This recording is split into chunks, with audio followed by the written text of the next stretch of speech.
फैसले को लेकर आपकी आंखें अदालत की ओर टिकी हुई थी, जिस उम्मीद को लेकर आप लगातार आवाज उठाते आ रहे थे, आखिरकार उस दिशा में एक बहुत बड़ा और निर्णायक मोड़ सामने आया है। और इसी वजह से आज की इस पूरी जानकारी को आपको ध्यान से, धैर्य से और बिना स्किप किए समझना बेहद जरूरी है, क्योंकि अगर आपने इसे पूरा नहीं सुना तो हो सकता है आप अपनी ही पेंशन से जुड़ी सबसे अहम बात मिस कर दें। और दोस्तों, हम ऐसा बिल्कुल नहीं चाहते कि जानकारी आपके सामने हो और आप उससे वंचित रह जाएं। इसलिए शुरुआत से अंत तक बने रहना बहुत जरूरी है। अब दोस्तों, बात करते हैं उस बड़े अपडेट की जिसका सीधा संबंध आपकी पेंशन बढ़ोतरी से है। लंबे समय से ईपीएस 99 पेंशन धारकों की यह मांग रही है कि उन्हें सम्मानजनक पेंशन दी जाए, न्यूनतम पेंशन में बढ़ोतरी हो और सेवा अवधि तथा योगदान के आधार पर न्याय संगत पेंशन तय की जाए। इसी मांग को लेकर वर्षों से अदालतों में याचिकाएं दाखिल होती रही। कई बार उम्मीद जगी, कई बार निराशा मिली, लेकिन अब जो स्थिति बनती दिख रही है वो पहले से कहीं ज्यादा स्पष्ट और मजबूत है। सुप्रीम कोर्ट में लगातार दायर की गई याचिकाओं के बाद आखिरकार ये बात साफ तौर पर सामने आई कि पेंशन धारकों के साथ केवल रिटायरमेंट की तारीख या उम्र के आधार पर कोई भेदभाव नहीं किया जा सकता। चाहे कोई 2004 से पहले रिटायर हुआ हो, 2006 से पहले या बाद में, 2014 से पहले या बाद में, सभी ईपीएस 99 पेंशन धारक समान अधिकार रखते हैं। और यही बात इस पूरे मामले की सबसे बड़ी नींव है।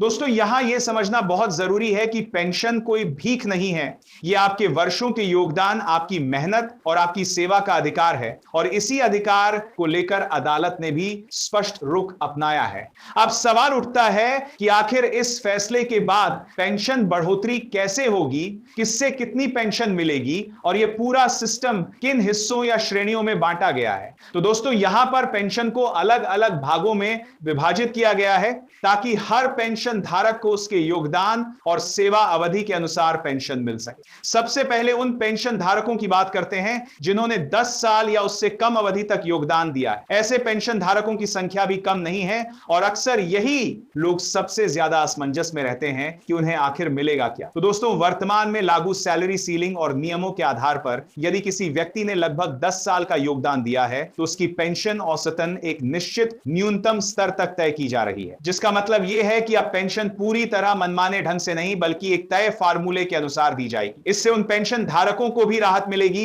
जिन्हें अब तक बहुत कम पेंशन मिल रही थी। अब आगे बढ़ते हैं दूसरे वर्ग की ओर, जिसमें वे लोग आते हैं जिन्होंने 15 साल से लेकर 25 साल तक का योगदान दिया है। यह वर्ग बहुत महत्वपूर्ण है क्योंकि अधिकांश पेंशन धारक इसी श्रेणी में आते हैं। इन लोगों के लिए पेंशन की गणना सेवा अवधि और निर्धारित सैलरी लिमिट के आधार पर की जाएगी। मतलब जितने ज्यादा साल आपने योगदान दिया है उतनी ज्यादा पेंशन आपको मिलेगी। यह व्यवस्था इसीलिए जरूरी है ताकि लंबे समय तक सेवा देने वालों को उसका उचित लाभ मिल सके। उदाहरण के तौर पर यदि किसी ने 15 साल का योगदान दिया है तो उसकी पेंशन एक स्तर पर होगी, 20 साल का योगदान देने पर उससे ज्यादा और 25 साल का योगदान देने पर उससे भी ज्यादा। यानी पेंशन अब सीधेदार तरीके से बढ़ेगी, जिससे सिस्टम ज्यादा पारदर्शी और न्याय संगत बनेगा। दोस्तों, अब तीसरे और सबसे ज्यादा चर्चा में रहने वाले वर्ग की बात करते हैं, जिसमें वे पेंशन धारक आते हैं जिन्होंने 25 से 30 साल या उससे ज्यादा की सेवा दी है। लंबे समय से इन पेंशन धारकों की यह मांग रही है कि उन्हें एक सम्मानजनक फिक्स पेंशन दी जाए, क्योंकि उन्होंने अपनी जिंदगी का बड़ा हिस्सा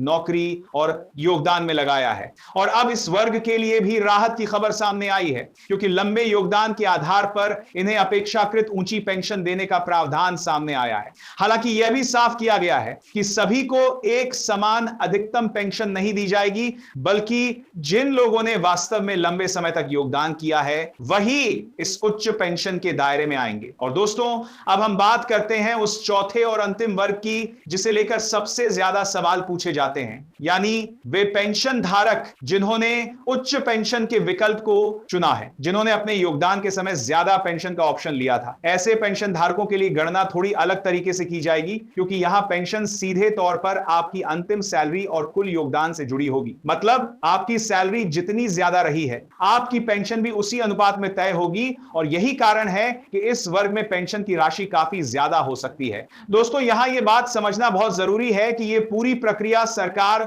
और संबंधित विभागों के अंतिम सर्कुलर और क्रियान्वयन पर निर्भर करती है। कोर्ट का रुख साफ है, दिशा स्पष्ट है, लेकिन जमीन पर इसे लागू करने की जिम्मेदारी प्रशासन की है। और इसी वजह से अभी भी कई पेंशन धारकों के मन में ये सवाल है कि ये बढ़ी हुई पेंशन आखिर कब से मिलेगी। तो दोस्तों फिलहाल यही कहा जा सकता है कि जैसे ही आधिकारिक आदेश और सर्कुलर जारी होंगे उसी के आधार पर भुगतान की प्रक्रिया शुरू की जाएगी। लेकिन इतना जरूर है कि अब पेंशन धारकों की मांग को नजरअंदाज करना आसान नहीं रहा, क्योंकि मामला सर्वोच्च स्तर तक पहुंच चुका है और वहां से स्पष्ट संदेश दिया गया है कि पेंशन धारकों के साथ अन्याय नहीं होना चाहिए। दोस्तों इसीलिए आज की इस जानकारी का सार यही है कि आप धैर्य बनाए रखें, सही जानकारी पर भरोसा करें, अफवाहों से दूर रहें और अपने सभी दस्तावेज और रिकॉर्ड तैयार रखें ताकि जब भी आगे कोई प्रक्रिया शुरू हो आप पीछे न रहें। और दोस्तों अगर आप ईपीएस 99 पेंशन धारक हैं तो यह समय जागरूक रहने का है, अपने अधिकारों को समझने का है और सही मंच पर अपनी बात रखने का है, क्योंकि आज नहीं तो कल आपकी मेहनत का पूरा सम्मान जरूर मिलेगा। और इसी उम्मीद और विश्वास के साथ हम इस जानकारी को यहीं विराम देते हैं। लेकिन जुड़े रहिए, क्योंकि जैसे ही इस विषय पर कोई नया और पुख्ता अपडेट सामने आएगा सबसे पहले आपको पूरी और साफ जानकारी दी जाएगी। पहले कि अपने और दोस्तों, अब जब हमने पेंशन के अलग अलग भागों को विस्तार से समझ लिया है तो अब यह जानना भी उतना ही जरूरी हो जाता है कि आने वाले समय में एक आम ईपीएस 99 पेंशन धारक को व्यवहारिक रूप से क्या करना चाहिए, क्योंकि अक्सर देखा गया है कि फैसला आ जाने के बाद भी जानकारी की कमी के कारण कई लोग उसका पूरा लाभ नहीं उठा पाते। इसलिए दोस्तों सबसे पहली और सबसे अहम बात यह है कि आपको अपने पूरे सेवा काल से जुड़े दस्तावेजों की जांच अभी से शुरू कर देनी चाहिए, चाहे वो आपकी नियुक्ति की तारीख हो, पीएफ खाते का स्टेटमेंट हो, योगदान की अवधि हो या फिर आपकी रिटायरमेंट से संबंधित कागजात, क्योंकि पेंशन की गणना इन्हीं तथ्यों के आधार पर की जाएगी और अगर किसी भी स्तर पर कोई गलती रह गई तो बाद में उसे सुधारने में समय और परेशानी दोनों बढ़ सकती हैं। दोस्तों यह भी देखा गया है कि बहुत से पेंशन धारकों के रिकॉर्ड में सेवा अवधि कम दिखाई जाती है, जबकि वास्तविकता में उन्होंने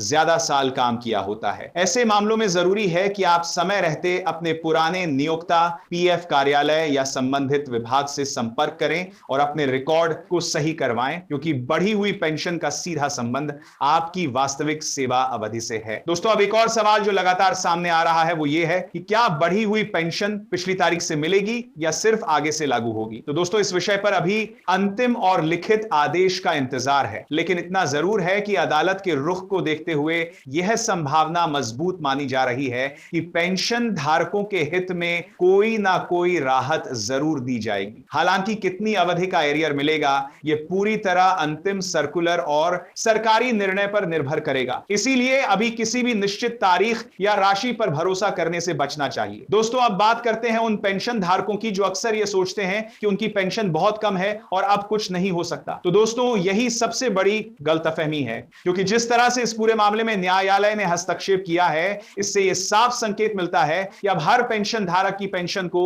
नए सिरे से देखने की कोशिश की जा रही है और यही वजह है कि आज यह जानकारी हर पेंशन धारक तक पहुंचना बेहद जरूरी है।